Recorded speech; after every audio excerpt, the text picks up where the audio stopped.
How you doing, everyone? I'm Sean O'Kane with Chip Estimate TV. And we're coming to you from Design Automation Conference 2019 in Las Vegas. Let me just tell our audience a little bit about Chip Estimate. We are an ecosystem comprised of over 200 of the world's largest IP suppliers and foundries, and we're all working together to help this worldwide design community to become successful and profitable by searching and exploring the most up-to-date silicon-proven IP available on the market today. And with me today is one of our partners, Hal Barbour, the president of CAST. So thank you very much for joining us. Actually, chairman. Oh, Chairman. you are the chairman, and you know how appropriate that is? We're in Vegas. Yeah. You know? And Frank was the chairman of the board. Now you, I love it. I love it. I'm sorry I got that wrong. That's okay. That's fine. I feel great about it because years ago we hired a fellow who's a partner. He was heading up a small company in Greece that was a partner of ours for 10 years, and he left. And as soon as he left, I said, Nikos, what are you doing? And he said, well, I'm not sure. I said, let's talk. Yeah. So he joined CAST as our VP of Engineering and Marketing. Right. And after 3 or 4 years, I said to Nikos, you are so much better than I am. He's like 40 years old, I'm 70. I said, why don't you be the CEO? And I'll do the talking stuff. Oh yeah, As and a that's chairman. beautiful because and you it really do, works. You do it well. Yeah. Let me ask you. Well, I'll tell our audience. You just celebrated CAST 25 years in the IP business. Now, you know, for people who understand this industry, that is a hard thing to do. Because a lot of IP companies come and go. How did you sustain that? Well, and congratulations, by the way. Well, thank you. We're an unusual company. We do things a little bit differently. You can see gray hairs, and a lot of those probably came from living in companies for a long time where they did the wrong things, and we wanted to do it a little differently. So we started CAST and we bootstrapped it. Now, none of the founders were wealthy people at all, but we just didn't want to go with the conventional route. So we started working from offices in our homes, and from that, we had an idea about really was IP. There were silicon libraries. There were libraries for simulation at the time, and they later morphed into IP blocks because the difference between a simulation model and a synthesizable core is just a few constructs. It's not a lot. So our business kind of morphed from that into IP, and it kept going. And as the industry started to go, we realized that we needed a hell of a lot more bandwidth than we could afford. We were funding the company just from what we could do. And we found originally a group in Poland that were really good guys, and we started giving them contracts. And from that morphed into IP contracts that we gave. And then we found the Nikos' group in Greece. We found another group in Slovenia. We bought a group in Czech Republic. We found a group in Germany, and on and on and on. And the fact was we could get a hell of a lot more engineering bandwidth over there at a much lower cost than we could get here in the States. Hey, so tell me why people should license IP from CAST, and what makes you different? I think it's a relationship, personally. It is relationships. It's all about the relationships with the customer, with the partners, and that's a big part of it, and then also, with the employees. And our turnover is basically zero.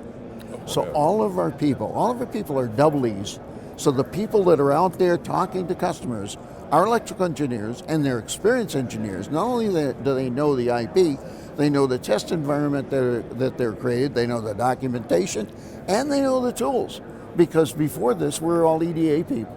So learning the tools to support either FPGAs or ASICs was pretty straightforward for us. So you have a large, we know that you have a deep semiconductor IP product line. And yeah, we do. So there are many different areas. What is your sweet spot?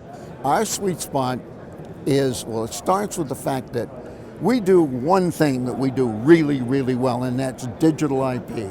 That's RTL, developing RTL, and from that, the derivatives for FPGAs if necessary. But we're RTL guys, and we have not strayed from that in our entire 25-year history. We've stayed, even though in the IP business, there's been very large growth areas in mixed signals and SerDes and things of that nature. We haven't gone there. Why? That's not our expertise. We want to add value, and we know we've got a unique strength in that area, and we've stuck to it, and it's provided a good business for us. Yeah. Do you have is there any new exciting things coming out for you guys? A lot of things. Our sweet spot, you asked about the sweet spot, and we'll talk about some of the new things.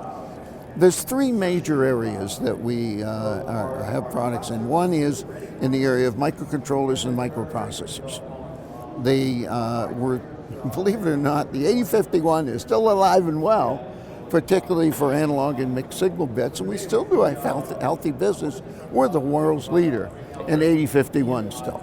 We also have a superb line, a family of 32-bit processors.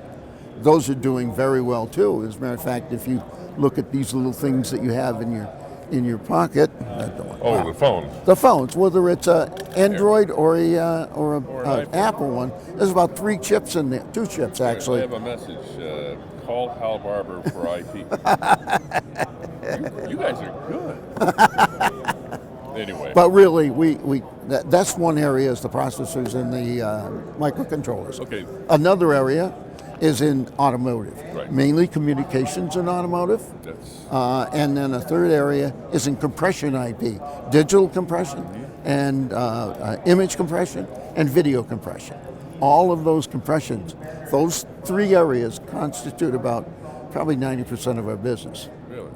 And we continue to develop new products in that area. In the processor area, we've just recently introduced the Xeon family. Big thing now is security.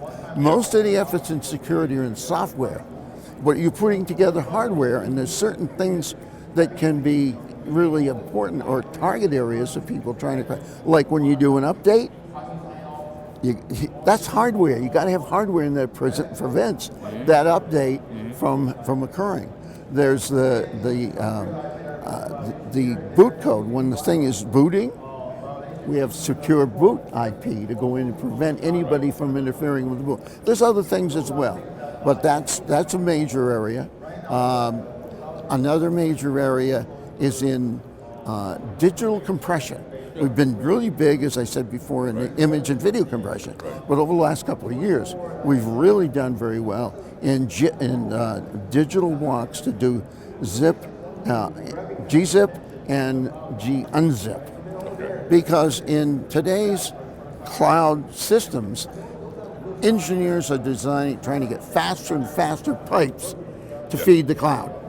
And one of the things that can augment that, if instead of trying to get the biggest pipe in the world, you compress the digital video, send the compressed stuff over and decompress it at the other end. Maybe without losing any.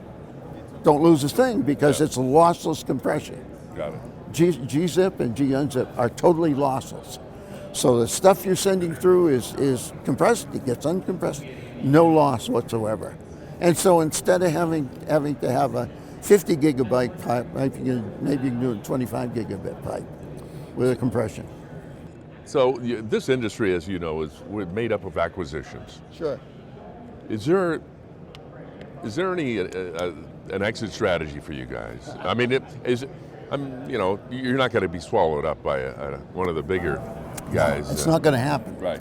People always ask me what the exit strategy is. I tell them very simply, death. And well, that doesn't mean I'm going to make it all the way, but I enjoy what I'm doing. Yes. And we are kind of immune from outside acquisitions. Why? Because A, we're internally held, it's just employees. We have a good business, we have a ton of good partners, and a ton of really good customers. Yeah. And we don't want to muck with that. Yeah. And the minute you get outside money involved, what do they want to do? They want to put a VP of, we have no VP of finance. Want to put a VP of finance in there to watch your money and to make sure, give you goals, make sure you're achieving those financial goals. We don't even look at, we watch them. We actually manage the company, I think, very well. But we don't have a whip on anybody's back to make certain that certain financial goals are met. We don't need to. Never had a loan, never taken any money. Now, that's not to say we never would, but I've always said that getting money you can get from anywhere. However, the only real value in money is when you get it from someone that has an ecosystem or has means that can expand your horizons. like you guys did. You guys were acquired by Cadence. That's right. That broadened your horizons. A great example of that. Right. And Maybe that will happen someday at CAS, but I don't see it in the future right now. There's nobody looking for it. Well, that you're going to be here for a long time, I think and so, I just appreciate you and everyone at CAST. I see every year. Yeah. It's always great seeing you. Yeah, it's great seeing you too. I really appreciate you stopping by and giving us the big picture of CAST. So Right. Yeah. anyway, for Hal Barbour, my name is Sean O'Kane. We'll see you next time on Chip Estimate TV. Thanks, Hal. Thanks. All right.